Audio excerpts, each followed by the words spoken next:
السلام علیکم ورحمۃ اللہ تعالی وبرکاتہ۔ ہم کچھ قسم کے قواعد پڑھیں گے۔ سب سے پہلے قسم کی تعریف کرتے ہیں۔ قسم وہ جملہ ہے جس میں کسی محترم چیز کا ذکر کر کے اپنی بات کو پختہ کیا جائے۔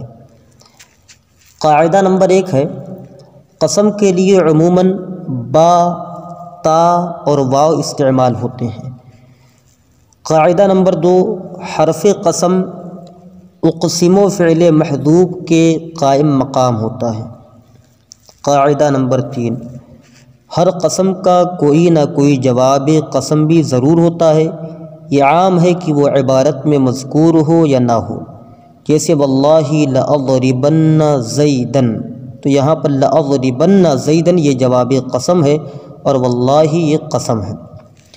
تو اس کی ترکیب اس طریقے سے کی جائے گی کہ واو حرف جر قسمیہ، اللہ کلمہ جلالت مجرور، جار اپنے مجرور سے مل کر ظرف مستقر ہوا اقسم فعل کے، اقسم فعل مضارع معروف، اس میں انا کی ضمیر پوشیدہ اس کا فاعل، فعل اپنے فاعل اور ظرف لغو سے مل کر جملہ فعلیہ انشائیہ ہوا۔ لأضربن زیدن، لام برائے تاکید، اضربن یہ لام تاکید بنون تاکید ثقیلہ ہے۔ فعل مضارع معروف صیغہ واحد متکلم، اس میں انا کی ضمیر پوشیدہ اس کا فاعل، زیدن مفعول بھی، فعل اپنے فاعل اور مفعول بھی سے مل کر جملہ فعلیہ خبریہ ہوا۔ فائدہ، جواب قسم کے لیے ضروری باتیں۔ جواب قسم دو حال سے خالی نہیں، وہ جملہ اسمیہ ہوگی یا جملہ فعلیہ۔ اگر وہ جملہ اسمیہ ہے تو پھر دو حال سے خالی نہیں کہ وہ مثبتاً ہے یا منفیتاً ہے۔ اگر وہ مثبتاً ہے تو اس کے شروع میں انا حرف مشبہ بالفعل یا لام ابتدائیہ لایا جائے گا، جیسے واللہ لزید قائم، تو یہاں پر لام ابتدائیہ لایا گیا ہے، لزید، واللہ کے بعد لزید، اور والعصر ان الانسان لفی خسر، اور یہاں قسم کے بعد انا حرف مشبہ بالفعل لایا گیا ہے۔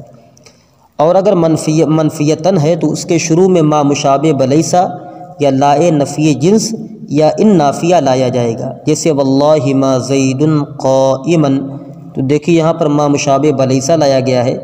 اور دوسری مثال ہے واللہ لا زید فی الدار ولا عمر، تو یہاں پر قسم کے بعد لا لایا گیا ہے، اور واللہ ان زید قائم یہاں پر قسم کے بعد ان نافیہ لایا گیا ہے۔ اور اگر وہ جملہ فعلیہ ہے تو پھر دو حال سے خالی نہیں کہ وہ مثبتاً ہوگا یا منفیتاً۔ بس اگر مثبتاً ہے تو اس کے شروع میں لام تاکید اور قد دونوں یا صرف لام تاکید آئے گا، جیسے واللہ لقد قام زید واللہ لأفعلن کذا۔ تو یہاں پر یہ دیکھ لیجئے کہ لام تاکید اس کے شروع میں آئے گا، قد دونوں یا صرف لام تاکید آئے گا۔ تو یہاں پر دیکھیے واللہ لقد دونوں آیا ہوگا، لام تاکید بھی آیا ہوا اور قد بھی آیا ہوا ہے، اور دوسری جگہ واللہ لأفعلن کذا یہاں پر لام تاکید آیا ہوا ہے۔ اور اگر وہ منفیتاً ہے تو پھر دو حال سے خالی نہیں کہ وہ ماضی منفی ہوگا یا مضارع منفی۔